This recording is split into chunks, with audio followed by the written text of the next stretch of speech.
I've never seen an athlete be criticized as much as LeBron James. For what? I mean, the man is arguably one of the greatest basketball players to ever walk the planet. Ever play the game. To ever walk the planet. And that's 75 years. Yeah. He is one of the greatest. So there's no wiggle room in that conversation. He's up there. He's up there with the GOATs. I'm sorry if you guys don't like that. Right. He's one of the sorry, GOATs. But not sorry. Yeah, he's one of the GOATs. You know what I mean? Yo, Beth.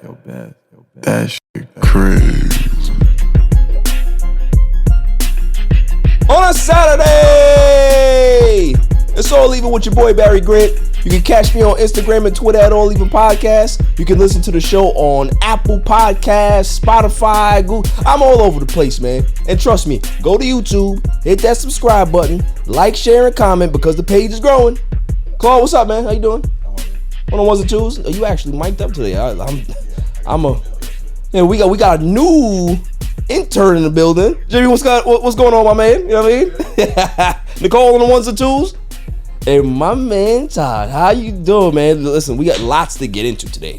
Lots to get into. I'm gonna embarrass you, but you know we gotta do the intro for the show first. You know, a lot of stuff to talk about. We got Deshaun Watson to talk about. We have Tom Brady missing from Bucks camp. We got LeBron James signing his new extension. 𝐥𝐤𝐤𝐿, KD, and the whole Nets nonsense that's going on over there. What else we talking about? We got Knicks and Jazz are re-engaging in trade talks. That's pretty interesting. And Derek Jeter's documentary was popping. So I definitely want to talk about that. Mets and Yankees. We want to talk about that a little bit. And then the greatest segment on the planet, Dummy of the Week. Dummy, yeah. So for me, I want to start with, did you see the new documentary that's on Netflix? Oh, boy. The Manti Te'o documentary. I ain't gonna lie to you. I was watching it last night, and I was like, nah, this is foul. Like, I remember going through it, right? Yeah. But the information that came out now was like, yo, I had no idea that the dude that was catfishing, now he identifies transgender or whatever it is. He identifies a woman, and it's a crazy story, Chloe. You gotta watch that. You gotta watch it. Watch it tonight. Yeah. Don't say that you're gonna watch it and then you don't watch it. You know I'm gonna fall asleep. So That's what I'm saying. Like you over here capping right now. I'm not even paying attention to what you're saying. But that's just crazy to me how the media can really spin a situation and destroy an athlete's life. And they take pride in that sometimes. Like, they take pride in building you up, but they also take pride in, like, taking you down as well. Yeah. And for a kid like that who didn't do anything to anybody, like, he didn't do anything. He didn't do anything wrong. He didn't do any drugs. He wasn't a bad person. He got exploited, and he was the one that ended up suffering at the end of the day. So how does that make sense? I don't get it. But listen, welcome to the show, my man. You know, you are a acclaimed producer. You are like a savant when it comes to those things. Really like, good. You know, don't try to be bashful now. Oh, you know? Boy. Yeah, I dabble. I do a little dabbling. Yeah, do a little dabbling. You do more than dabbling. So you're gonna have to elaborate a little bit here. Yeah, produce, songwrite, engineer, sing, rap, dance. Yeah, dance. You know, each and every Friday. Now, like, for obviously people ask you this all the time, but I gotta ask too because it's on my show. I don't care. Where did the love come from? Like, where did that start? Oh, that's an easy question. My dad, my grandfather, just two totally different sides of the coin. But like, my dad was a bassist. He played.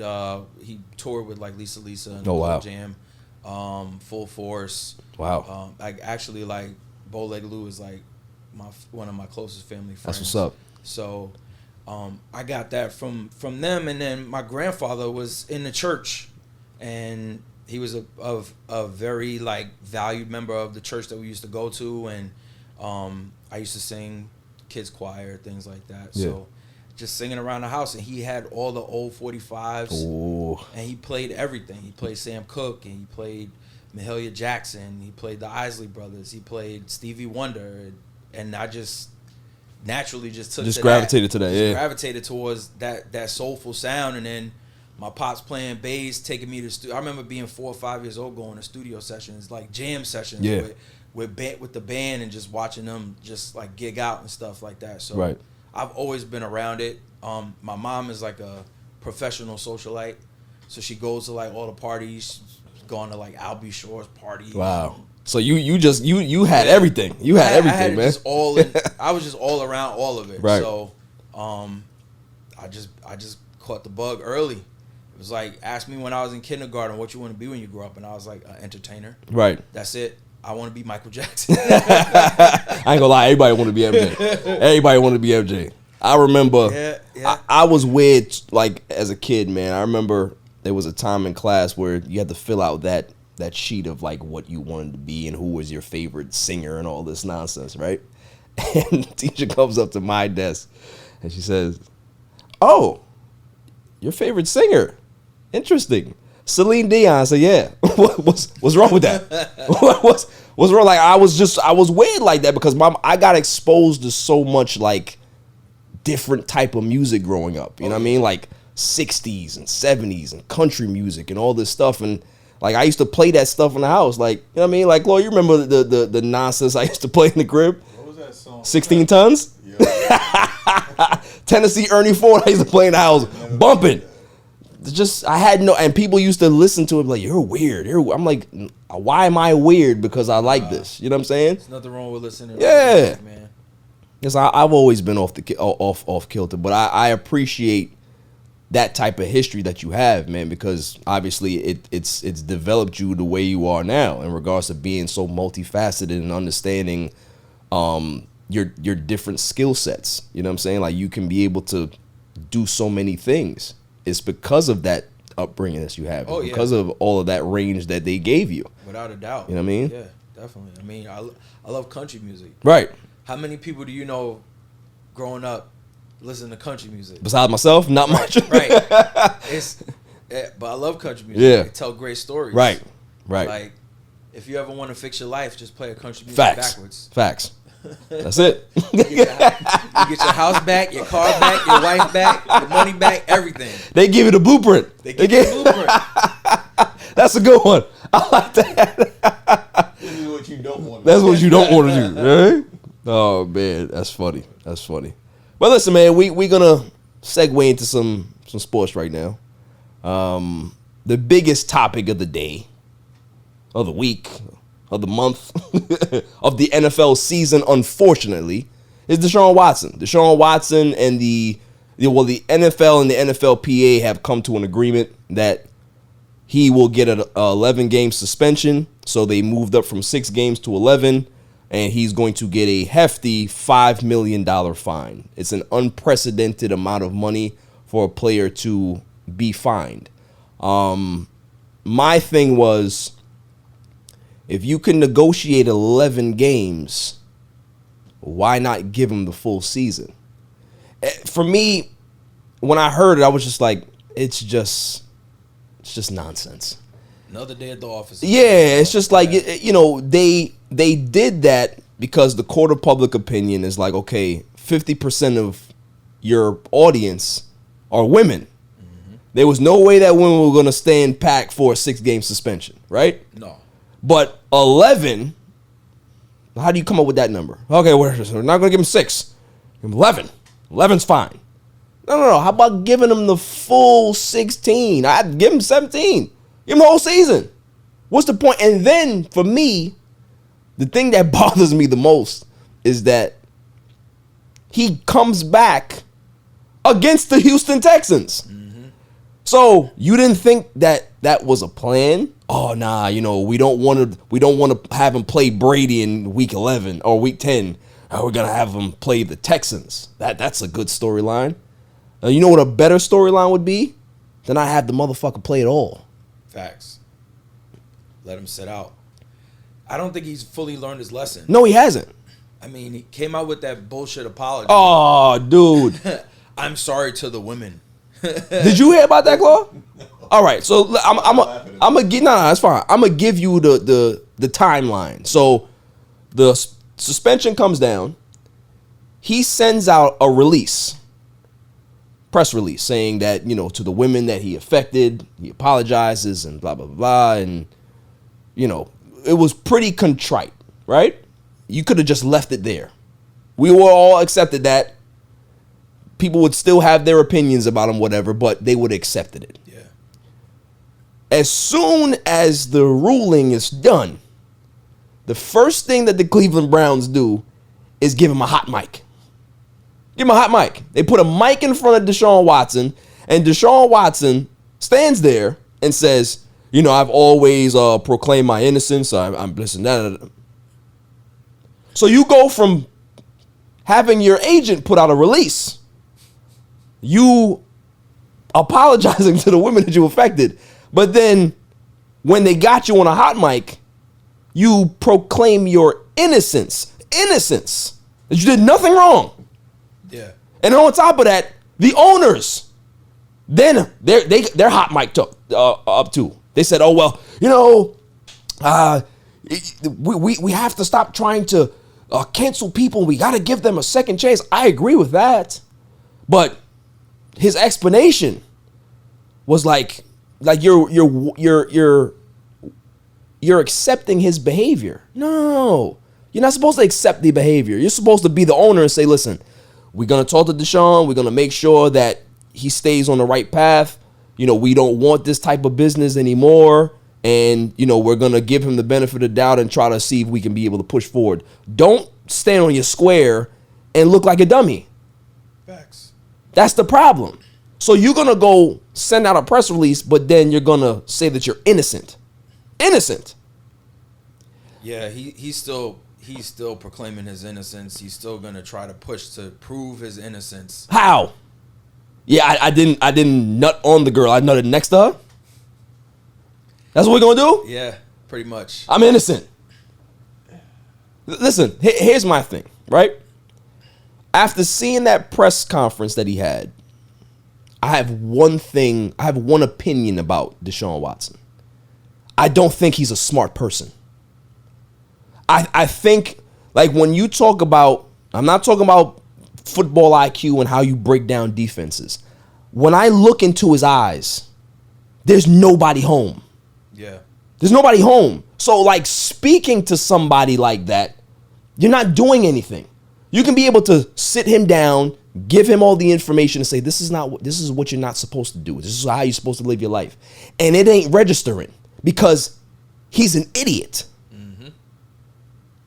That's what I believe. It's like it has nothing to do with his physical skill on the field. He's a great quarterback. Yeah. But I think in regular life, he's an idiot. Yeah, but does he get paid to think? No, he doesn't.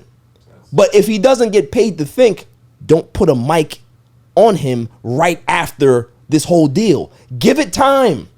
You could have had 7 weeks, 10 weeks to have him actually say something about it. But this is the Browns we're talking about. But this is the Browns we're talking about, right? 100% right. The dumpster fire Browns. They have no idea what the hell they're doing. I think everybody's on 2 different email threads. Oh, yeah. It's like the owners on Yeah. the agents on the same one, and then Deshaun's on the Then Deshaun is still on his Craigslist. He's still on his Craigslist thread. He didn't log into it. He's sending his inbox. You know what I mean? Like, dude, I was looking at him like, first off, he don't even sound like he can articulate what he needs to say. And I'm like, man, that's why I feel like he's an idiot. Like, he's just dumb. But technically, isn't that double jeopardy for the NFL? Like, it is. Does that not exist? Because think about it. It makes the NFL, it makes Goodell, it makes the NFL look like chumps. Yeah. Because for him to accept the suspension and the fine, right? And the NFL and the Cleveland Browns are putting in $17 million to victims of assault, sexual assault, as well as sexual abuse, right? They did all this. This is all agreement. But you have your quarterback saying that he's innocent. So that's literally a slap in the face to the NFL. After they sat you down, you agreed to the suspension, the fine and all that, and then you come out hours later and say that you're innocent after the judge who was the arbiter said that the only reason why she gave you 6 games is because you were not contrite. You were not sorry for what you did. Yeah. That's on. She was gonna give him no games based on the NFL bylaws, right? She wasn't gonna like recreate anything, but she was like, I'm gonna give you 6 games because you're a dick. So a lot of it comes down to the legal side of it. Right. His lawyers told him to shut up. Yeah. In the beginning. Right. Don't say anything. We'll handle everything. Right. And when the suspension came out, they were like, all right, we'll do the 6 games. But the NFL, they weren't satisfied. Yeah, they wasn't having it. No, we want to get him. And he still, up until that point, didn't say sorry. Right. Didn't acknowledge anything, any wrongdoing, didn't take accountability for anything. Right. So now we get to the point where it's 11 games and $5 million. And that $5 million is going into that same pot for the women. Right. And now he comes out and says, I'm sorry. And he doesn't say, I'm sorry to these 24 women or the 66. The full number. Yeah, we ain't talking. Listen, the man. There's a lot, bro. There's a lot. 66? There's a lot. 66, bro. Yeah. You know how many people that is in a room? Somebody said something. I had a conversation with somebody, and they said something to me about it. They said this was going on during the height of the pandemic. Right. 66 women. Wilding. The height of while the virus was going on, he was out there wilding. He didn't even apologize for that. probably went there maskless too. Yeah. Even if you're 6 feet apart with 66 people, it's still a lot. It's The fact that he was 6 feet apart and still was able to I'm not even gonna say it. No.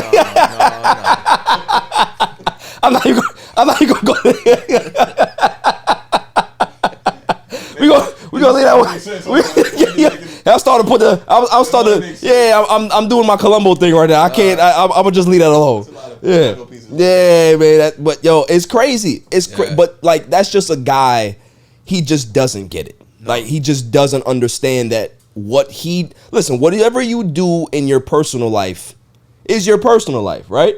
But the problem that a lot of these athletes and celebrities, and even if you work for a Fortune 500 company, don't understand is that when you leave that particular facility, you still work for that Fortune 500 company, for that franchise, for that big business. Facts. So you got to represent yourself accordingly, because if they see you out there smoking crack on the side of the street, well, this is my personal life. No, you are an employee of this Fortune 500 company. We can't have that type of image.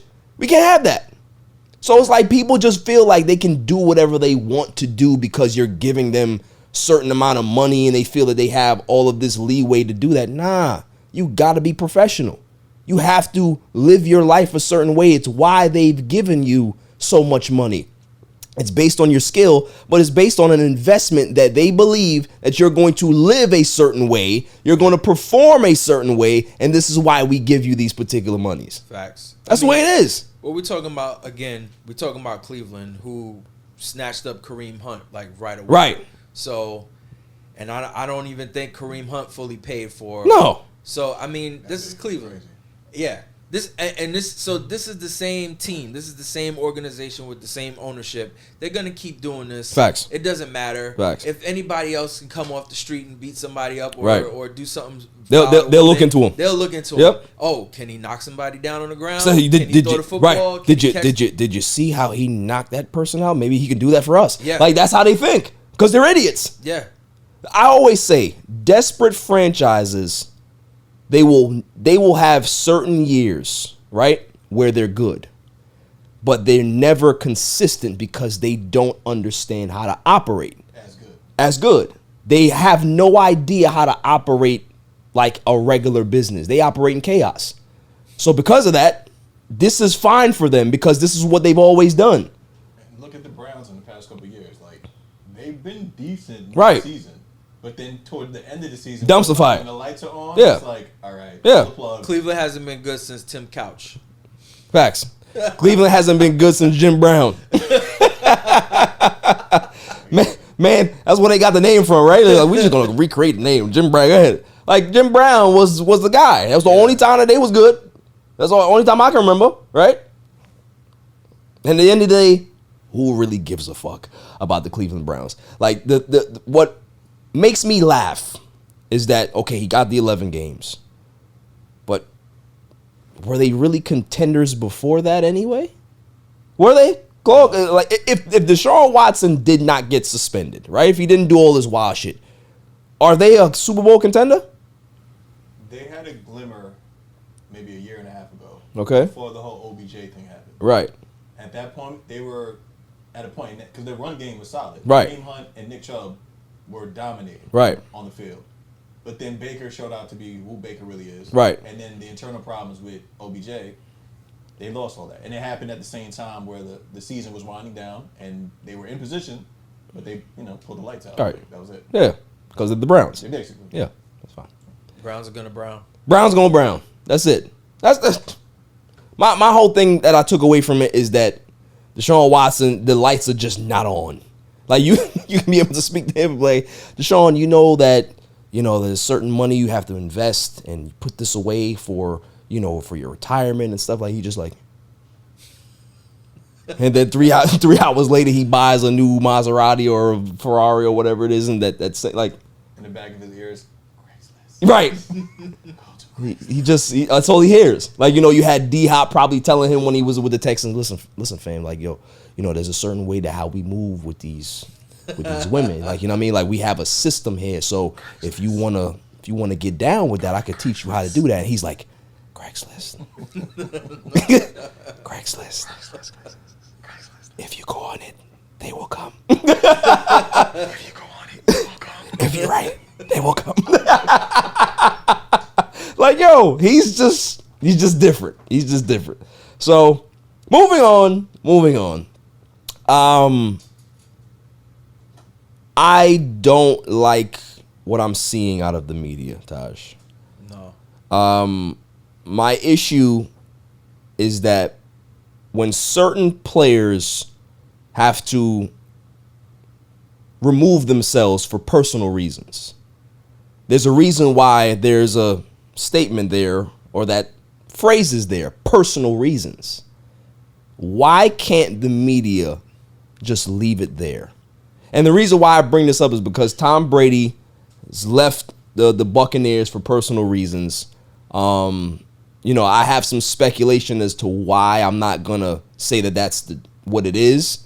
But if it is what I think it is, the media has no business hounding this man every day at camp, asking the coaches, asking the players when he's going to show up, because it's a sensitive topic. This is a guy that's been pretty much available to the media and very honest with the media for his entire career. So why can't the media sometimes just give that respect back? Like, how do you feel about that? I mean, the media can be an ally. It could be a tool to better your career, but it can also be a hindrance. Right. It can hurt you. And I mean, for a guy like Tom Brady, this guy's been in the league forever. I mean, I was a kid watching him in Super Bowl 20-something, whatever it was, when he beat the Rams. It's like, this guy's been around. He's been winning Super Bowls. Leave him alone. Just leave him alone. Leave him alone. Let him do what he has to do. Whatever it is, he's going to be ready for the season when the season opener starts. Like, I don't understand this fixation that the media gets sometimes around certain players. You give them so much attention on a day-to-day basis. If you're not talking about LeBron, you're talking about Tom Brady. Right? So these are like the GOATs in our game right now, but every little thing that they do is dissected and like microscopically looked at. Like, what's he doing now? Oh, it's like these people are human beings, right? Just like us, right? They got to pay taxes, just like us. They got to put their pants on, just like us. Let them alone. Well, some of them take them off. Deshaun. He doesn't have to put on his own. somebody, he got somebody to hire. And New England puts his pants on. Oh, that's fire. That's fire. That's the rule. Listen, if I had that type of money, I'd do the same thing. I ain't gonna lie to you. I hire a pants putter on her. Yeah. It's like, what do you do? What do you do for Barry Granger? I put his pants on. Okay. Yeah. Oh, sure. How much you get paid? $50,000 a year. Okay. It's fine. You got dental? Oh, it's great. Do you start with one one leg or both at the same time? Like, so no, what I do is I deadlift, so I can literally just pick him up and just throw him down the bed. Do you zipper too? Do you zipper? Nah, I gotta get a different zipper guy. Yeah, that's different. That's different. My zipper and buttoner. Right.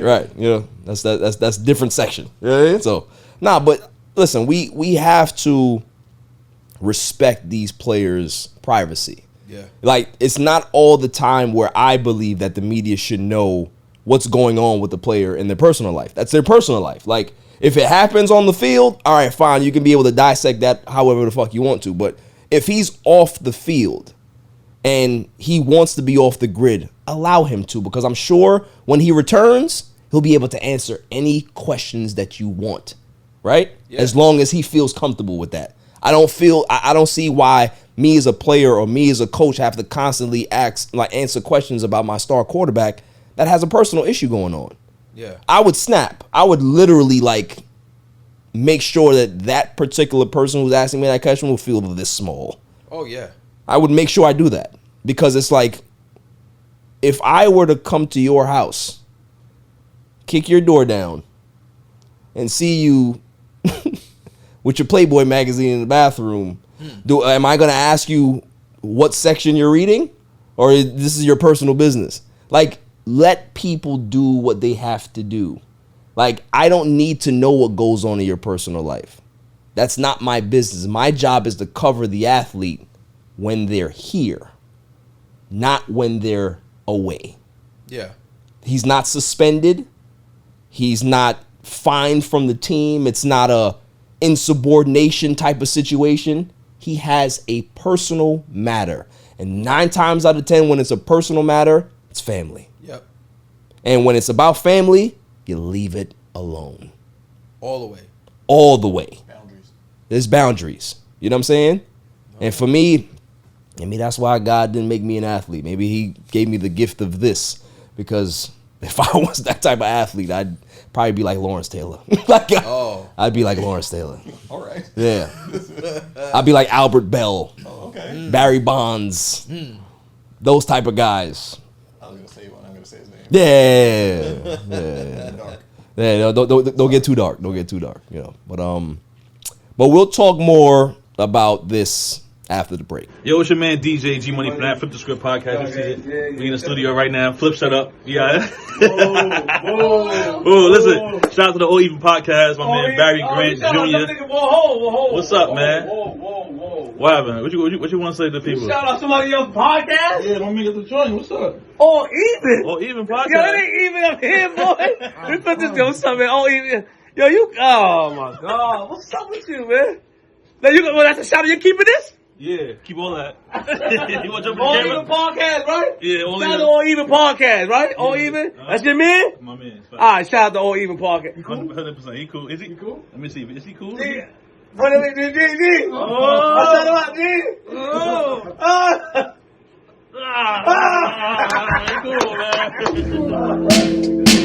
Welcome back, y'all. So, I guess we can stay on the topic of the privacy, or, the media having way too much access, right? I'm a Cowboys fan, and Trayvon Diggs, I feel bad for the kid because he's a cornerback. He had a pretty decent season last year, but he had to cancel his social media. He deleted everything because they've shown so many clips of him in practice, in scrimmages, getting burned, right? Guys are beating him over the top. He's not having, missing assignments or whatever it is, and people are clowning him. You know what I mean? And it's one of those things where it's like, for me, I think we have too much access. Yeah.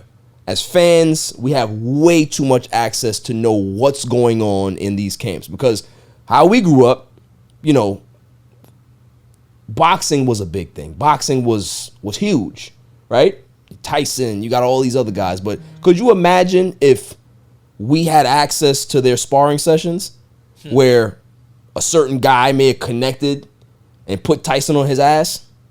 How would we look at Tyson? It would kind of destroy the myth of who he was, right? Yeah.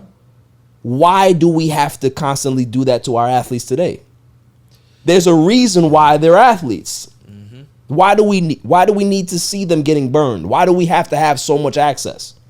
Yeah, I think it comes from just this now era that we're in society. Like, everybody has to have everything now and have access to everything now. And it's like, the more content they can have, it's like we have so many things that we can stream and watch. It's like, go watch something else. Go watch 90 Day Fiancé or something, man. Like, do something. But I just think that a lot of people are so fixated on, especially NFL, they want to see these players at all times, and they kind of lose the thought that these guys are actually people, right? They're not commodities, right? And they're not for show.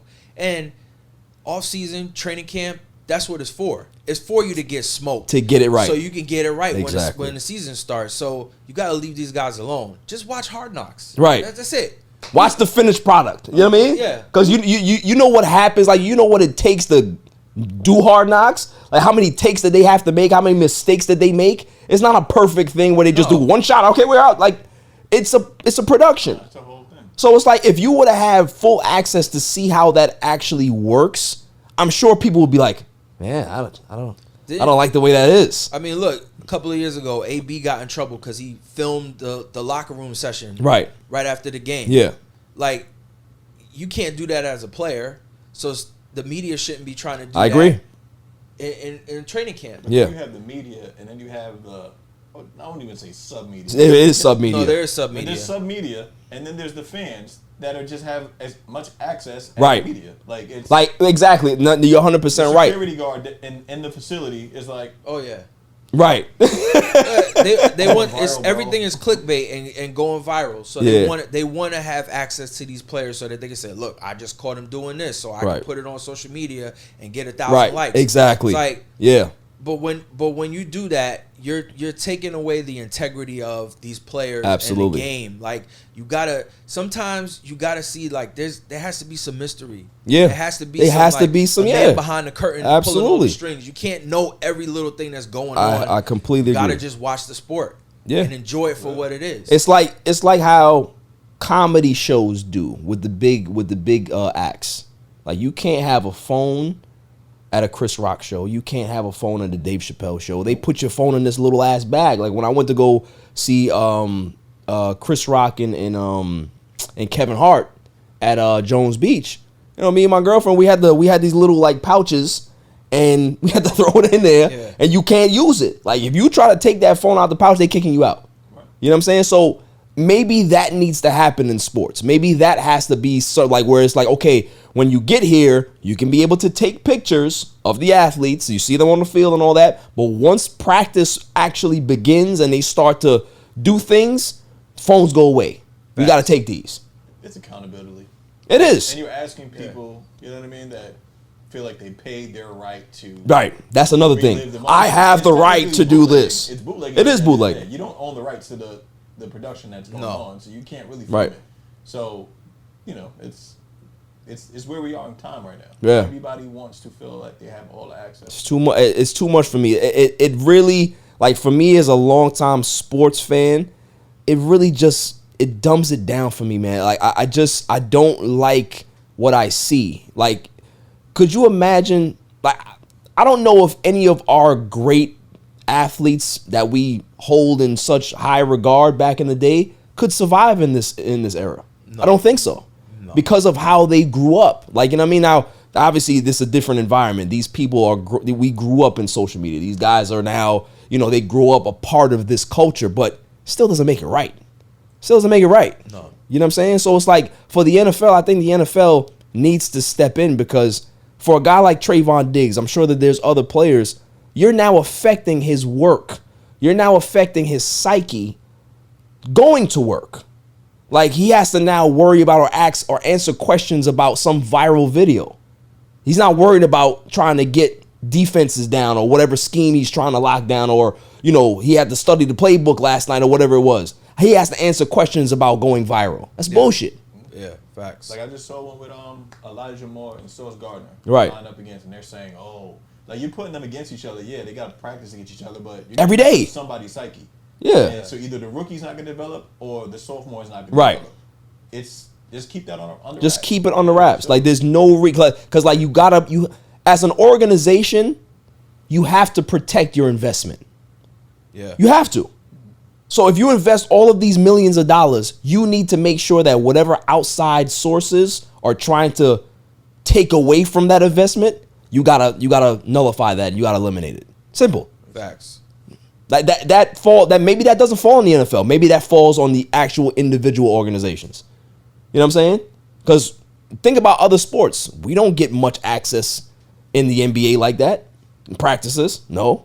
You don't see guys getting dusted in practice like that because the NBA does it correctly. Right. They're going to give you limited access to these guys in these certain situations. So why can't the NFL? Because the NFL, it's all about money for them. They don't really the more I look at the NFL as what they are, they don't care about the individual athlete. It's about the bigger scale. It's money. It's about money. It's about how much money you can be able to make. Hey, we can be able to charge these fans X amount of dollars to go to camp, to go to practice. But they're not thinking about, oh yeah, well, we have to protect the athletes. They don't really care. No. They don't really care. If you're willing to pay the money, we'll give you the access. It's bullshit. It is. Total. It's complete bullshit. It's exploitation of the fans. It's exploitation. You know, I don't like it here on the All Even podcast. Now, what I do like is when certain franchises that I despise for certain reasons publicly burn. And when I say that, I'm talking about the Brooklyn Nets. Talk about it. Talking about the Brooklyn Nets. I am one of those people that will see a car fire and I'll just watch it. As long as nobody's in it, I'll watch it because it's just fascinating to me to see how this piece of metal can just burn this way and nobody's coming here to put it out. I'm just going to keep watching it. That's what I feel about the Brooklyn Nets. It's something that's continuing to burn and everybody's just standing around watching it. And I'm going to watch it as well because I saw this coming, Taj. Claw, I saw it. I think we all did. You know, before this show was, you can see my ugly mug, you heard my voice. And I told people, Nets fans, be careful what you wish for. You want to put two guys on a franchise that have never been leaders, that have personality problems. They don't blend well with their teammates. They don't blend well with people off the court either. You're going to give them full power to run roughshod in your franchise. And everybody was like, this is going to work. This is not 2K. It's not the way this shit works. Personalities matter. If I don't like you and I'm not the biggest professional, we're going to have problems. Oh, yeah. We're going to have problems. So we had Kyrie Irving. He convinced Kevin Durant to come here, Brooklyn. They should have went to the Knicks, right? Should have went to the Nets. And when Steve Nash got hired, that was Kevin Durant's thing. He wanted Steve Nash, right? Wanted Steve Nash. Then what does Kyrie do? Oh, yeah, we don't need a coach. We don't need a coach. Kevin Durant can coach. I can coach. Whoever can coach. As soon as the man got hired, you just completely just took the legs out from him, right? Then he goes ahead and says, you know what? I want James Harden. So then you go get a third guy that's never been a leader, that has locker room issues, that doesn't condition himself well. No, we're going to put him here too. That makes sense. And what did people say? They weren't talking about how it couldn't work. They said that, man, these are the three best offensive players we've ever seen in NBA history. That's what they went with.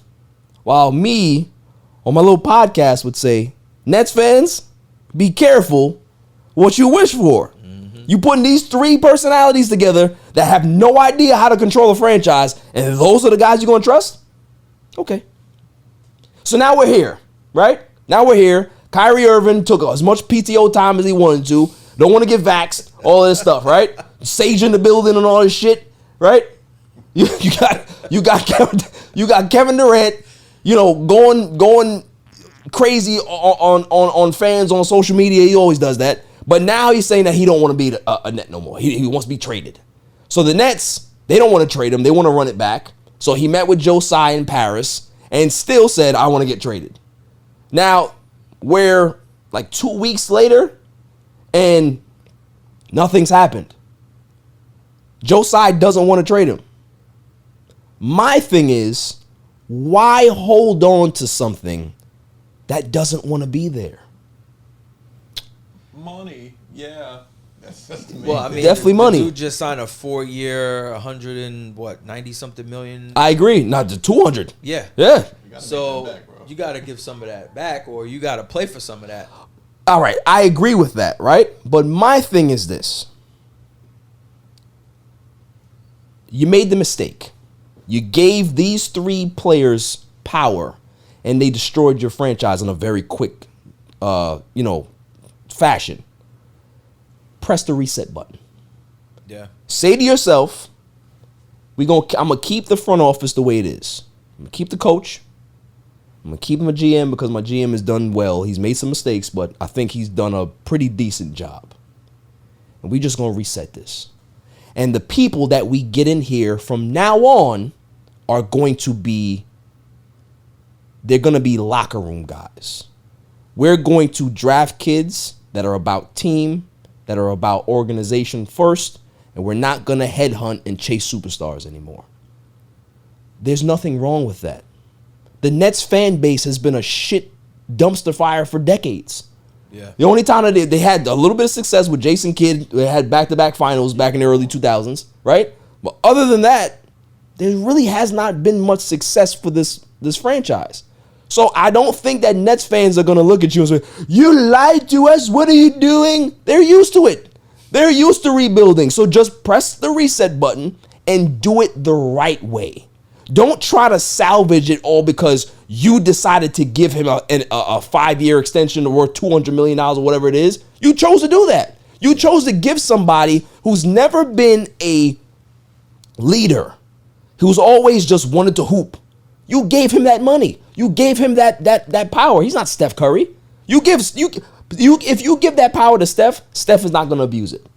You give that power to LeBron, LeBron's not going to abuse it. You give that power to Chris Paul, he's not going to abuse it. Certain people deserve certain leeway. Right. You don't give that to everybody. For every LeBron, you're going to have 10 dummies. Seriously. So you as the organization have to understand what you're doing, and you got to cut your losses. Don't try to, we're going to put our foot down now. You going to put your foot down now after 4 years? After what he did to the franchise already? After allowing Kyrie Irving to stay home, collect half his game checks, and then when the team has injury problems, you go call him back and say, Kyrie, could you come play? How can anybody respect you as a franchise? That's where they're at right now. 100%. The only way they're going to get their respect back is to get rid of everybody. Yeah. Don't keep the same poison that's there and thinking that it's going to work. But can Brooklyn handle that? Like, this thing. They have no fan base. You're from New York. It's like, this is how it is you're from New York, and then you're from Brooklyn. Brooklyn is its own. It's different. Its own city. Yeah. That's like being from the Bronx. Oh, yeah. Yeah. Different. Yeah, it's different. It's New York City, and then there's Brooklyn. Right. It's its own thing. Right. That's why they got their own team. They got their own everything. Skyline. Like Yeah. right now, this shit is different. Yeah. Right. So it's a matter of, can they handle that? I think they can, because the thing is, if you go to a Nets game, yeah, that place is a tomb. Like I go to a Nets game, I'm like, listen, are the fans here? They don't cheer, they don't do nothing. They're all there taking pictures and selfies and shit. They're all hippies. They're all hippies that go to Brooklyn games. They don't even watch the Because games. they can't go to Knicks games, get too expensive. No. Nick games, people want to go there. Like when people go to Nick games, they go in there to watch the Knicks.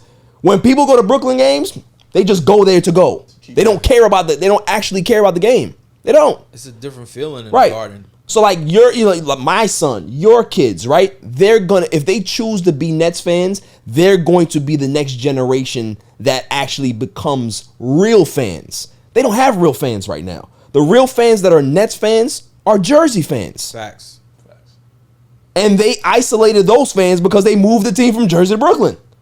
Most Jersey people are not traveling to Brooklyn to go watch the games. No. So that's the fan base right now. So you're really not doing anything if you press the reset button. But for me, as an owner, you're not going to tell me what you're going to do.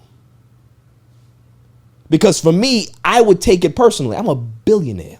Facts. You going to walk into my office after I've cut you 2 checks already and tell me what you're not going to do? My man, I'll see you at practice. And I'm going to call your bluff. We're not going to have a conversation where it's going to be cordial. I'm going to be like, well, what can we do, Kevin Durant, to make sure that you're happy? I've done everything that you asked already. Facts. I gave you Steve Nash when nobody thought that he would be a coach. Not even an assistant coach. He goes from not coaching at all to being a head coach. I gave you that. I gave you Blake Griffin when nobody wanted his washed up ass. I gave you LaMarcus Aldridge when nobody wanted his washed up ass. I gave you Patty Mills, overpaid for him. Got you Kyrie, got you Kate, got you Harden. I got you all these players. I allowed you to have family members on the plane. I allowed you to have all of this access in my organization. I did that for you. I made my GM be at your beck and call. He can be able to call you whatever and let you know what he wants, and the GM will go get it for you. So you're going to sit here now while you're on vacation in the offseason and tell me what you're not going to do? Listen, that, like I said, God has a sense of humor. They know that they can't give me that type of money, Taj. They don't make me an owner. Because I'm telling you, the next thing that I would say to him, we're going to have the lawyers call you and we're going to let you out of this contract. I don't care how much it costs me to do this. I don't want you nowhere near my building. You can go wherever the hell you want to. And the message that I'm going to send to the league is that I am not going to have any athlete take my franchise hostage. Not one. I'm the owner, not you. Yeah, I mean, this sets precedents for players moving forward. Yeah. What KD is doing right now is messing up the power balance. Yeah.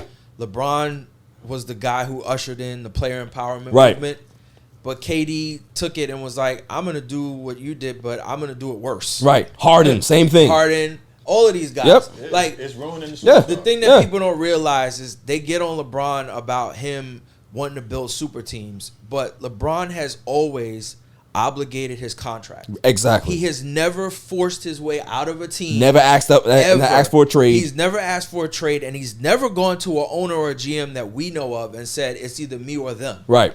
KD is doing all of this, and when people clap back at him, he claps back at them because he don't like what they're saying, which is the truth. KD, you are a great player, but at the end of the day, bro, that move to Golden State was soft as baby shit. Then you said you wanted to go to Brooklyn and start your own thing, but you had to bring Kyrie along, Mr. Sage Master himself. Then you bring Kyrie in, who doesn't want to play in the bubble because he's got a shoulder injury, and tries to convince other people not to play in the bubble, even though he couldn't play anyway because of his shoulder injury. Man talked about starting his own league. What that at? Started his own league. What that at? Couldn't do it. Then he sits out a whole year for the vaccine, whatever that is.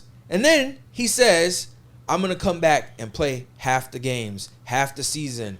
Then the season's over. He's like, I want to leave. I want to go somewhere else. Where am I going to go? I want to go to LA. I want to try to fill those shoes. And think about it, right? The franchise, he go to the franchise and say, okay, I'm looking for a max contract. Franchise looking at him like, where? What max contract you talking about? You, Mr. PTO, you talking about max contract? Nah, we ain't giving you nothing. Yeah, what if they both, right? Because what was the whole holdup with the Kyrie deal for LA?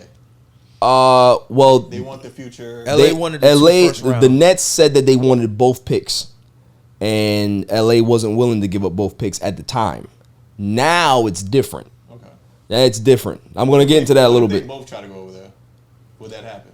It could happen if the Lakers push the nuclear button. And they just blow it down. I mean, The only way that would happen is if the Lakers trade Anthony Davis. If they trade Anthony Davis, they can have KD and Kyrie. But the 2 first-round picks. And the 2 first-round picks. Clearly, and I feel like KD is on the same spectrum that Melo was on. He's not the guy. He wasn't the guy when he was here. Correct. He needs to be a role player. Yes, he has to be. He has to be the B. Exactly. And he's not. He's not the alpha. He's the B. He wants to be the A so bad, but he's proven to everyone that I can't handle. You can't leave me home alone yet. Correct. And use the stove. Correct. I'm not mature enough. The facts. It's true. Which is why he works so well in Golden State. Exactly. I hated it. That structure, but the leadership. All he had to do was play basketball. He didn't have to do nothing else. Steph was the leader. Draymond was the emotional support. Clay was the constant. You had Steve Kerr. That's a great head coach for whatever that is. 𝐥𝐤𝐤𝐿. You got all of this structure there. All he had to do was play basketball. Now you go to Brooklyn and everybody's looking at you like, yo, what are we gonna do, KD? We need your help. Where we're going? And he's like, nigga, I don't know. What you asking me for? I'm looking for you. I'm looking at you for some answers. Like that's the problem. That's the problem. So the NBA is going to be in for. There's a power struggle about to happen. That new CBA that's going to go down.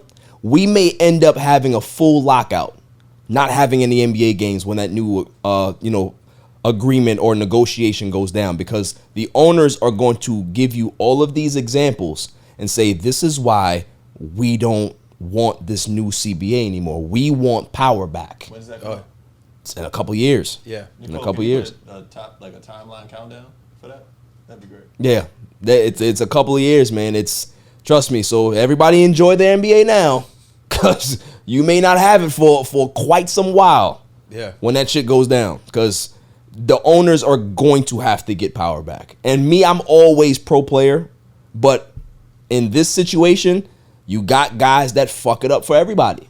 Like, you know what I mean? For LeBron to usher in the player empowerment, for guys like Dame Lillard that do it the right way, other people that do it the right way, you got these idiots and dumbasses that tend to want to destroy the system. Guys like Kawhi and Russell Westbrook and KD and Kyrie, all of these dudes just screw it up for everybody, and now everything is gonna have to get back on lockdown. That's the way it is, right? The good gotta suffer for the bad. Yeah, I mean, it started with Ben Simmons, then another one. Then kind of wrote the book on how to F up player empowerment. Like, think about it. They got 3 dudes on the same team that did the same shit. Exactly. Like, yo, if I'm the owner, I'm blowing this whole thing up. Blowing it up. I don't want none of them. Give me the worst team in the league. At least I can get some draft picks and just reset. I don't want none of these idiots. One guy can't shoot because he don't want to. The other one don't want to show up to shoot. And, and the other one, all he wants to do is shoot, and you can't speak to him. That's crazy. That's crazy. But we're going to talk about more basketball talk. We got to talk about LeBron James. He signed that extension. I'm very happy. Oh, yeah. I'm very happy because it tells me what's about to go down after the break. Yo, this is Cigar Gents and Gals. I want to give a shout out to my boy Barry for All Even Podcast. Keep doing your thing, bro. Killing it. Welcome back, y'all. So I'm on cloud 9, y'all. I ain't gonna lie to you. As a Lake fan, I'm happy. I haven't had much to smile about in the last 2 years, I say. But I'm happy now. Happy today. LeBron James signs his 2-year, $97 million extension. I am on cloud 9. You know what? Because LeBron James is going to be here for at least another 2 years. Now, if he wants to go leave and play with Bron, I don't give a shit about that. But he's here for the next 2 years. I'm good with that. So what that means is that they had conversations. Him, Rob Pelinka, Genie, maybe the Rambi were there too. I don't know why you would even speak to Kurt Rambis. There's no reason for him to be there, but whatever. He might have been there too. And they probably reassured him that they're going to make certain changes to be able to keep the Lakers competitive. I don't think LeBron James ever wanted to leave LA, but it would be hard for him to accept that extension if you know that you have no chance of winning. If you win a championship, cool. If you don't win a championship, cool, but at least be competitive to have a shot, right? Yeah. I'm not going to sign up and look like Kobe's last few years with the Lakers where they gave him that big extension, that thank you extension, and the team was terrible. Yeah. He wasn't trying to have a situation like that. So do you think him agreeing to that extension signals that something's coming? Or is it just an isolated incident where he just signed the extension and we still don't know what the Lakers are going to do?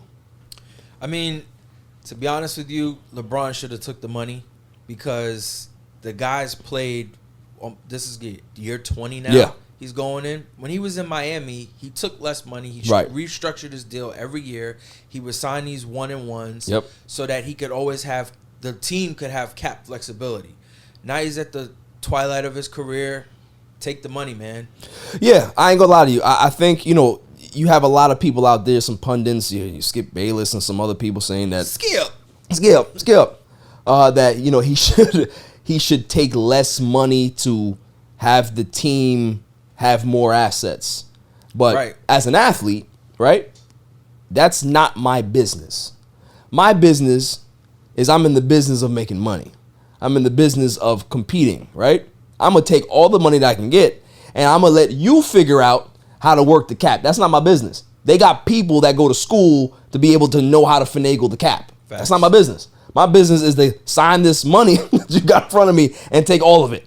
Not give you nothing else. Yeah, sign this money. I'm going to sign this money away.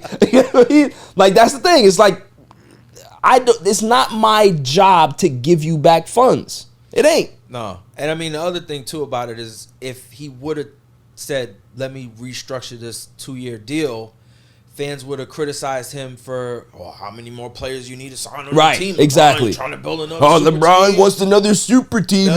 He took $5. That would have good. Can't win for trying. Listen, let me tell you something. I be on the Laker boards, right? I'm a big Laker fan, so I'll be in the blogs and the threads and all that shit. Laker fans are the worst. Oh, yeah. You think Knicks fans are bad? You think Jets fans are bad or whatever fan base you root for? No one's worse than Laker fans. Because to this day, they still hate LeBron James. Oh, yeah, they do. There's like 70% of Laker fans that don't like LeBron. He's not Kobe Bryant. He comes here. Bro, him and Kobe were cool. Yeah. He looked up to Kobe. Kobe was his man. I don't like the way he did that tribute because it's fake. What? They did, it's always something. Like, dude, the man came here. Like, he literally said, hey, Lakers, I see that the franchise is struggling a little bit. I'd like to help. I'd like to help. They didn't recruit him. He went there. It's like Tom Brady went to Tampa Bay. Yeah. Why would Tampa Bay ever hate Tom Brady? Well, Tom Brady, he played for the Patriots. And who cares? He came here and delivered a championship to you, right? You should love Tom Brady for the rest. And that's what they do. Tampa loves Tom Brady. Why do the Lakers not love LeBron James? And I'm saying it's not everybody.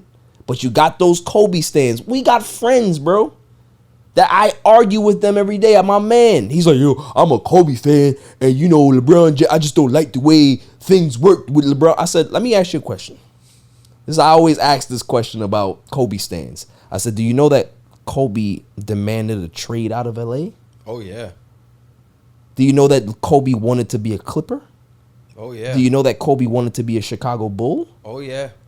And they ended up not trading him and fixing the franchise. So that was his way of getting control, right? But no one talks about that. But let LeBron do the same thing. Let the Lakers not do any moves this year. And they start the season with Westbrook and everybody there, right? And the team struggles. And LeBron James, you see the breaking news ticker come across the screen. LeBron James demands a trade out of LA. People would start burning his jerseys instantly. Oh, yeah. We're doing a bonfire. Right. We're doing a bonfire. Everybody's coming. We're streaking in the corner. Like, bring the Space Jam jersey. Bring that shit Space Jam jersey. It's not Jordan's jersey. I've never seen an athlete be criticized as much as LeBron James. For what? I mean, the man is arguably one of the greatest basketball players to ever walk the planet. Ever play the game. To ever walk the planet. And that's 75 years. Yeah. He is one of the greatest. So there's no wiggle room in that conversation. He's up there. He's up there with the GOATs. I'm sorry if you guys don't like that. Right. He's one of the sorry, GOATs. but not sorry. Yeah. He's one of the GOATs. You know what I mean? I think it was the era too. Like we don't appreciate. We don't appreciate nothing. You know how many like great albums come out and you listen to the album, and you're like, that was fire. Somebody's like, that shit's weird. It ain't. You know, it ain't Nas. Yo, it don't have to be. And then 5 years later, or something happens to the album or something. Yo, he was the GOAT. That was the best album ever. You know what it is with people? I think we have this thing in our culture where we can't help but compare, right? We don't enjoy greatness from when we see it. We have to compare it to something rather than just say, man, that guy is just really, really good. You know what I'm saying? He's good at what he does. Nicole is great at what she does. I'm not looking at Nicole and saying, well, you're no Steven Spielberg. Back in my day. Like, that's just, it doesn't make sense. But you understand what I'm saying? It's like why would I have to do that? Why do you have to compare? But honestly, most of the comparisons don't make sense. No, they don't. Like when they talk about Jordan, right? They compare LeBron to Jordan. They're two different players. They don't even do the same thing. No. 100%. Jordan scored a different way. Jordan played a different way. LeBron James is more comparable to Magic and Oscar Robertson. That's who he's comparable to.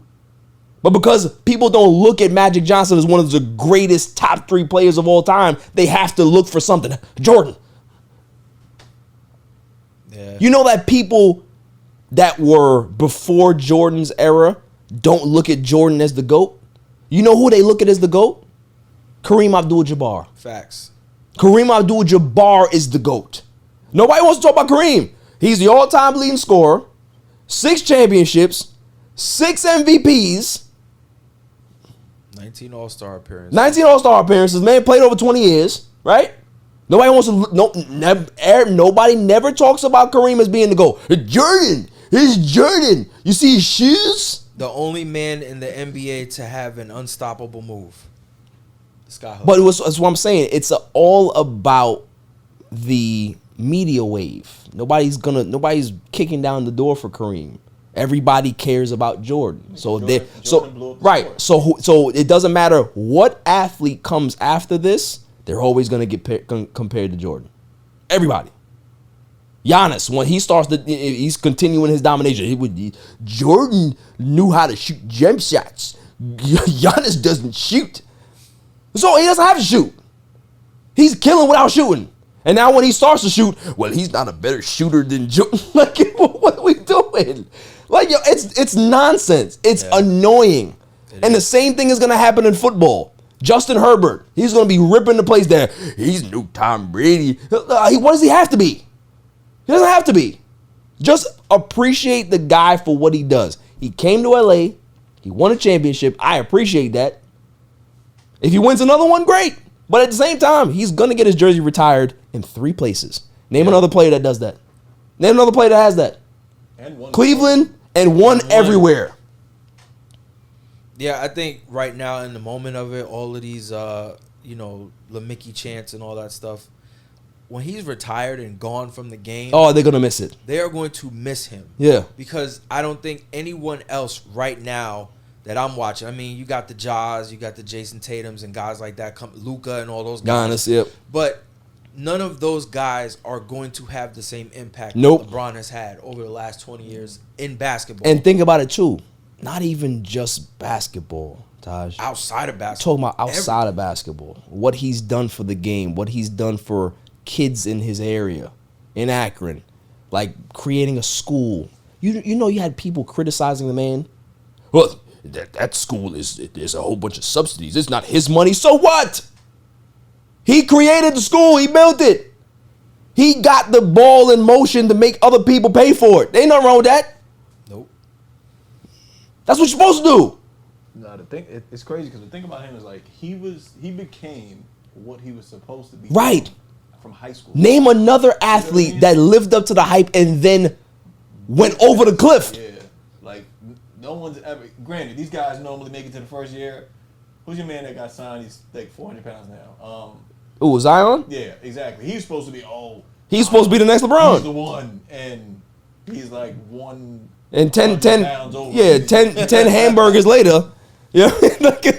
He got weight issues. Barkley 2.0. You know what I mean? I wouldn't even call him Barkley. I wouldn't even do that. Barkley was great. But that it's like for us, I don't know when as a society we'll stop doing this because we do it with everything. Yeah. Sports, movies, politicians. Like we do it with every particular aspect of our lives. We compare because it's like I guess for some people they don't ever get out of that era. Like they're just stuck in a time loop. I think that's what it is. I mean, we still know people that still dress like 2005. Yeah, I mean, I still got a homie that still wears jorts like John Cena. And then he ties his laces puts his laces in his jeans. Remember that was like early 2000s. You know what I'm saying? Like it's bad. You know, so you got people that still live in time loops. You know what I mean? Like so, I just want people to just be better. Just be better. Be better. But I tell you who's not gonna be better. It's Danny Ainge. Oh, Danny Ainge. I ain't gonna lie to you. Danny Ainge right now, they've re-engaged with the New York Knicks for this, Donovan Mitchell trade. Donovan Mitchell hasn't gone back to Utah in like 6 months. he's been everywhere in New York, and he refuses to go back to Utah. So he's sending signals like, I ain't trying to go back there. It's Mormon. I don't want to do that. I want to be here. I want to watch Met games. I want to do whatever the hell I want to do in New York, right? Danny Ainge got y'all over a barrel. I ain't gonna lie to you. Knicks fans, if you saw what the Rudy Gobert package was, that's exactly what he wants. Mm-hmm. So you as the resident Knicks fan, Claude, what are you willing to give up for Donovan Mitchell? Fournier. What is it? Fournier. Yeah, that guy. Water cooler. And some of the staff that does make bad decisions. That's about it. And a couple picks. Fuck it. That money doesn't work. So You gotta at least get to like $30-something million. take Julius Randle. Well, Julius and Fournier goes way over that. Okay. So would you trade Randle and 4 picks? No, I'll keep Randle at that point. I'll get rid of some subs. You get rid of RJ? Hell no. I gotta keep. If I could keep RJ, Randle, and I mean I like Quigley, but you can trade him though if you need to. What about you, Taj? If you were the Knicks GM, who would you give up, and what would be enough? Like, okay, I'm not negotiating any further. I mean, at this point, you might have to get a third team involved just to make the trade work. Right. But I would trade. I get rid of Randle. I get rid of Fournier. I move Randle to another team. I move Fournier over to Utah, and maybe like 4 draft picks. They really want Quentin Grimes, and the Knicks refuse to give up Quentin Grimes, and I don't blame them. Right. Kid's got a lot of upside. Talented, yeah. So you hold on to your young guys, and you bring another young guy in. But I'm just looking at the roster. If they get Mitchell, they got Brunson. So you ain't going to have any guards over 6 feet tall. So then what are you going to do? It's not enough. It's not enough. You get Mitchell, no matter what you do, you're going to have to gut that team a bit. So you get Mitchell, you have to try to get somebody else to pair with him. And the problem with that is that if you give up too many assets, you're not going to have enough assets to do anything else. So they're in a tough spot. The Knicks need a culture changer. They need somebody that is box office that people are going to want to watch. It's just like when Melo got there, Melo was box office. But the problem was that they traded everything to get him. So when he got here, it was nothing but it was a skeleton team. It was bones. So they couldn't compete for a long period of time. They had that 1 year where they had Jason Kidd, they had Novak, they had Rasheed Wallace, they had the veterans there. They won the division. You know, they played the Pacers in the second round and lost, but that was their best shot. And then after that, it just went to shit. So they don't want to repeat that. But how do you kind of mend how do you bridge the gap? Because what Danny Ainge wants is ridiculous. It's completely ridiculous. I'll tell you what's 6 picks, 5 players. Like, what are you doing? The Knicks and the Jazz have a game, a nationally televised game. The one and only game that the Jazz When's the game? Against the Knicks. It's in, I think, December or January sometime. Lordy. So, I'm wondering why the NBA decided to put that they know. game They on know. the schedule. They know. Gotta happen. They know. It's got to happen. It's gotta happen. It's gotta happen. It's just what do you give up, though? I don't know. And you got those idiots. Gotta keep RJ out. You got those idiots on TikTok. What are you talking about? Danny Ainge ruined the offseason. Of course he did. Yeah, he You did. see any trades happening, Taj? You see any movement on the offseason? After that Rudy Gobert trade, shit went dead. Completely dead. Because everybody looking at Danny Ainge like, nigga, you crazy? Did you just throw Like you know. Listen, I know for a fact, right, that after that deal went down, GMs called Danny Ainge, was like, "Yo, you got time? Cause we need to speak." Oh no, I ain't got no time. I'm on vacation with the family. Okay, when you get back, let me know, cause I'll pull up. I'm definitely gonna pull up. Yeah. Because it's like you done screwed it up for all of us. You screwed it up for everybody. I want to go. I was this close to getting Kevin Durant, my man. You done screwed it up now. Because the idiot Nets are going to want exactly what you traded for. What you demanded. And more. Rudy Gobert went for that. The largest package, pause, in NBA history. Rudy Gobert. Not LeBron. Not Steph Curry. Not Dame.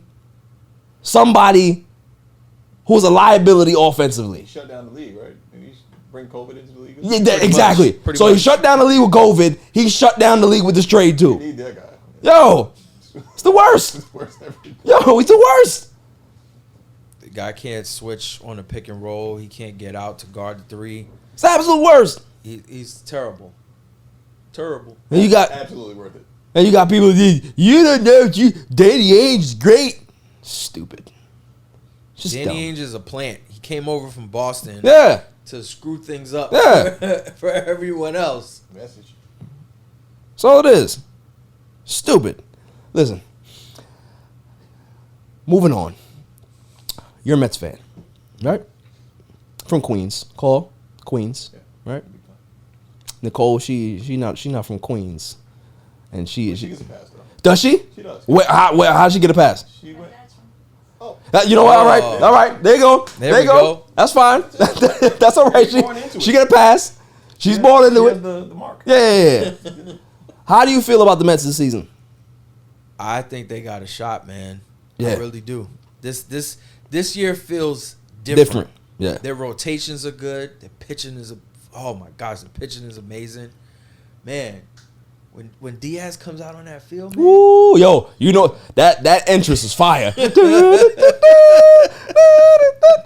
That is hard, son. You go there, yo, it's a party when Diaz comes out.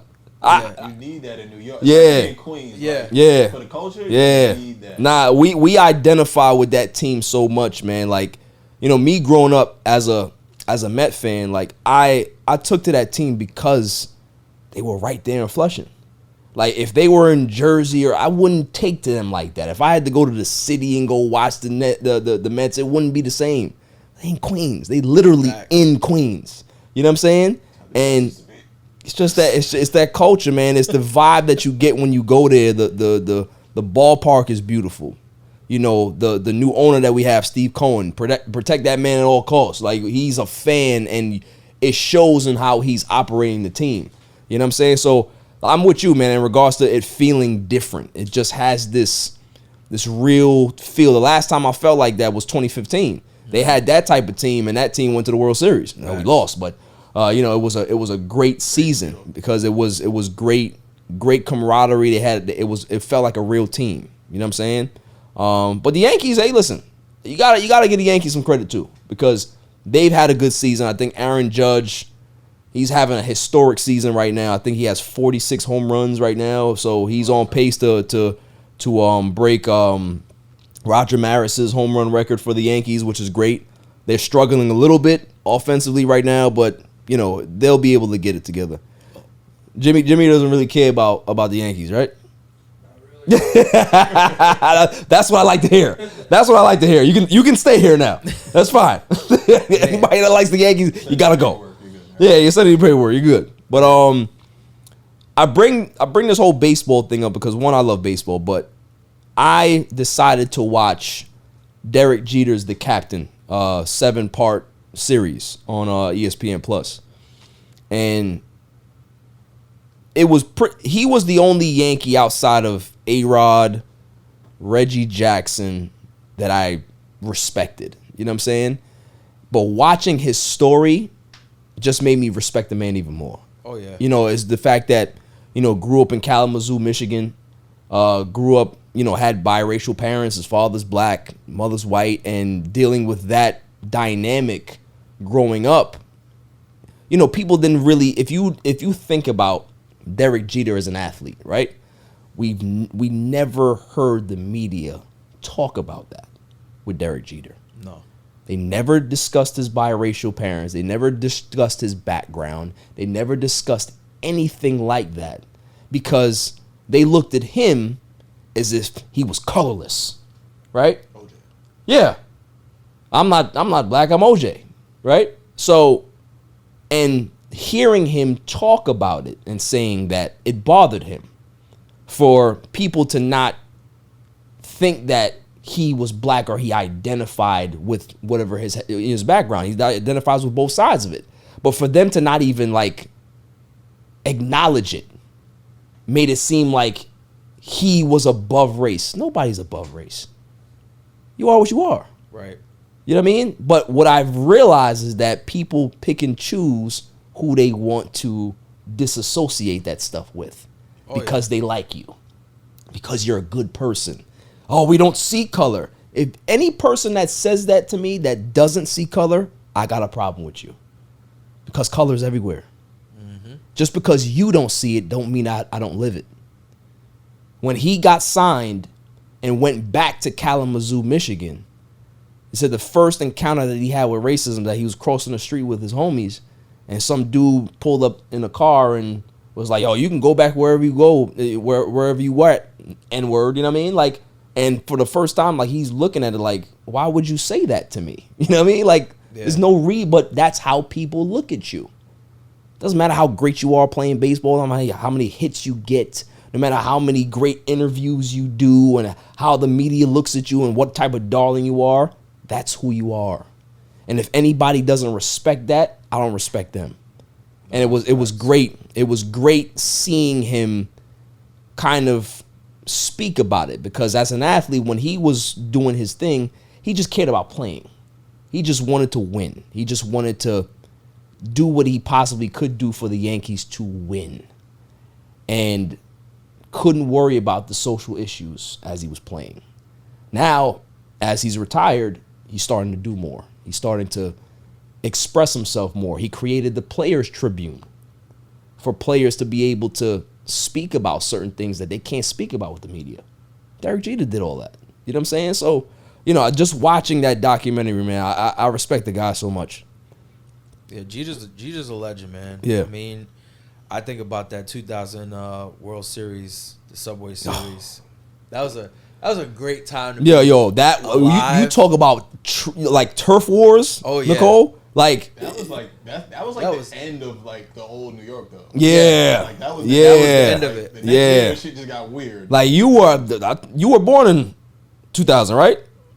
99. So you were listen at that point. At that point, it's like that time, man, it was different. It was just different, man. Like I remember going to school and, you know, you see dudes with a Yankee fitted and it's on. It was straight like brawls. Yeah, like we talking about straight fights, up brawls. You know what I mean? Like there's no. Remember the fights on the N train? Oh my goodness. N train, yo. Once those doors closed, it got nasty. And 2000 was rough. You know what I'm saying? Who you rep? Oh, you a Met fan? Oh, word. Yeah, it wasn't Crips and Bloods. Yeah, bro, we right here. We right here. We got one. And then when we got her ass kicked, it was just like, like we gotta eat that. Like, you know what I mean? We lost in 5 games. We gotta eat that. Then wear no hat the next day. No, talk about it. You know, like. But the one thing I will say about Derek Jeter in that documentary, I didn't respect. I didn't appreciate. He said that, you know, playing in New York as a Yankee, he said we never really cared about the Mets. We looked at them. He's like, it's the Mets. Like, come on, Jeter. It's foul. It's foul. The disrespect. I agree with him, but it's still foul. You know what I'm saying? It's foul. You ain't gotta say that. You know what I mean? But and they also talked about the dynamic between him and A-Rod, which is dope. So I think like now his wife is saying that she would love for them to repair their relationship, because whatever happened back then, can't really fault A-Rod for what he did because he's young. Like you look at, like, if I say something to you as a 23-year-old, me at 37 and 38, I don't think the same way. So, you know, we can be able to kind of speak about things and kind of hash it out as adults. You know what I'm saying? So I like the fact that, you know, both people are open to you know, repair that relationship, because it was dope. It was dope. But we got one more segment to go, Taj, and you know what that is? Uh-oh. You know what that is, Chloe? The greatest segment on the planet, W of the Week. After the break.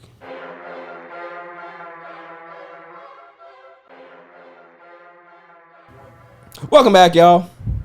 So without further ado, the greatest segment on the planet, Dummy of the Week. Dummy, yeah. I pick Dummy of the Week every week, obviously. And there's always one. There's always one. Even if I don't have it, you know, before tip-off, somebody always presents themselves. Always. Chloe, who you think it is? Sigourney Weaver. This is not Sigourney Weaver, okay? And why would she be the Dummy of the Week anyway? She saved the spaceship from the aliens. You remember that line? What has she done for us lately? You remember that line when she said when she rolls out of the elevator, "Get away from her, you bitch." It was great. It was great. She could never be a dummy. Ever. Jimmy, who you think it is? No clue. No clue? Take a guess. I haven't seen any dummies this week. No, okay. They've been hiding from me. Yeah, they've been hiding. Nicole, who you think? Taj, who you think? James Dolan. James Dolan? Why do people pick on James Dolan still? What's the man? All the man does is cut checks and play in his band. He don't do nothing crazy. You don't do nothing crazy. All right, I'm gonna let you know who it is. May I have the drum roll, please? And the winner for Dummy of the Week is what's his name? 𝐥𝐤𝐤𝐿 Talib. 𝐥𝐤𝐤𝐿 Talib is the Dummy of the Week because his older brother or his younger brother, I don't know, they're brothers. And his older brother played in the NFL. Great cornerback. He's very good cornerback. Played for the Bucks. Played for Denver. Played for a couple teams. The story goes that brother of former NFL cornerback is facing murder charges after he fatally shot a youth football coach during an argument at a game in Lancaster, Texas, authorities say. 𝐥𝐤𝐤𝐿 Talib turned himself into Dallas County Jail on Monday after a warrant charging him with murder was issued, according to the statement from the Lancaster Police Department. This is a story from the New York Times. I'll give 𝐜𝐤𝐤𝐿 the respect of the article. Why? What? All right, let's just break it down from just a logical standpoint, right? You got your kid at the game. Coach is there coaching, right? And the kid, I don't know what happens, but some argument breaks out. What would possess me to say, you know what, I got something in the trunk for you? Yeah, go ahead. It's Texas. What does that mean?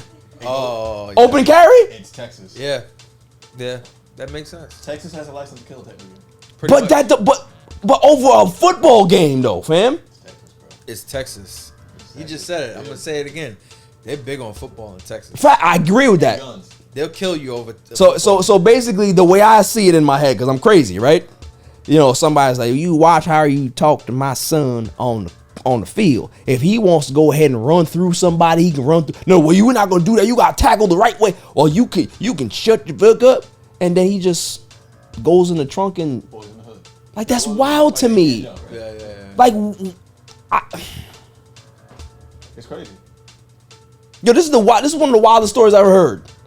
Like, normally you have of a disagreement at the club or, you know, on a corner or something. You playing dice, card game. You know, we men, they're like, you know, machismo gets spread around, pause, and things happen, right? But we talking about kids here. You popping off for a kids game. Damn. Well, that kid's not playing anymore. Yo, that reminds me of the Christmases when we was kids, right, Mike? Where the Tickle Me Elmo came out, and the parents was going to the stores, and they was tackling each other and putting each other in headlocks and beating each other up over the Tickle Me Elmo. Like, what are we doing here? It's a toy. Turbo Man. Just tell your kid that you ain't getting one. Yeah, Daddy tried, Mommy tried to get you one, and they sold out. Remember the Power Rangers? Oh man. Power Rangers was bad. KB Toy Store. Bro, I never KB. forget. Rest in peace, Mom's Deuce, right? Mom's Deuce, I told her the whole year, like, all right, Mom, I don't want nothing but this one thing. I just want the White Ranger Facts. package with the Tiger Zord and the action figure in it. That's all I want. I'm just putting it out there. You know, 6 or 7 months in advance, just letting you know. Tried to find it everywhere, right? Back in the day, they had what was that magazine? Finger Hut. Finger Hut. Had Finger Hut. No, it wasn't a Finger Hut. Went everywhere. With KB, went to all these toy stores, couldn't find it.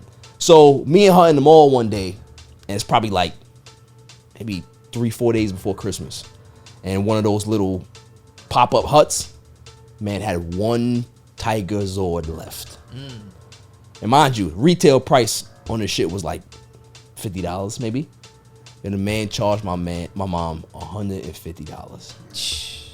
She looked at the man and said, how the fuck are you gonna sleep at night?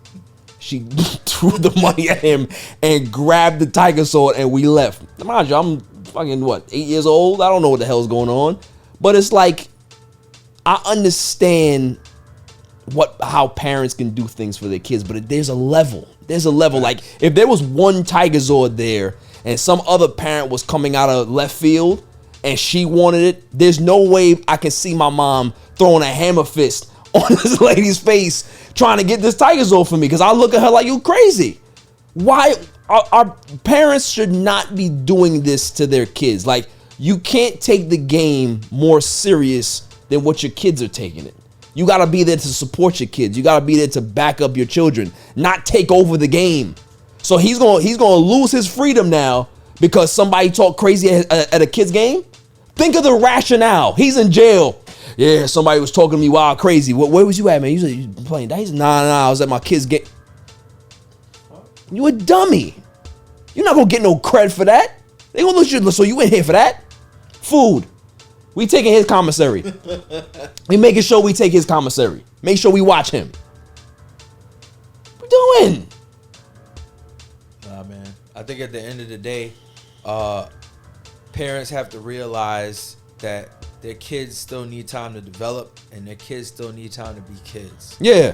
And you can't project your stuff onto them, and you can't take out your frustrations. Clearly, this person has some type of mental Facts. health, because you can't take that frustration to such a high level to where you end up killing somebody over it.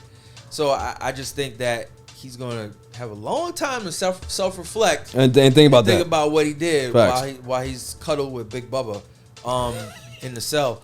But I mean, you know, this is look. I know me as a parent. I'm a huge sports fan, and I played when I was younger. I love sports. Right.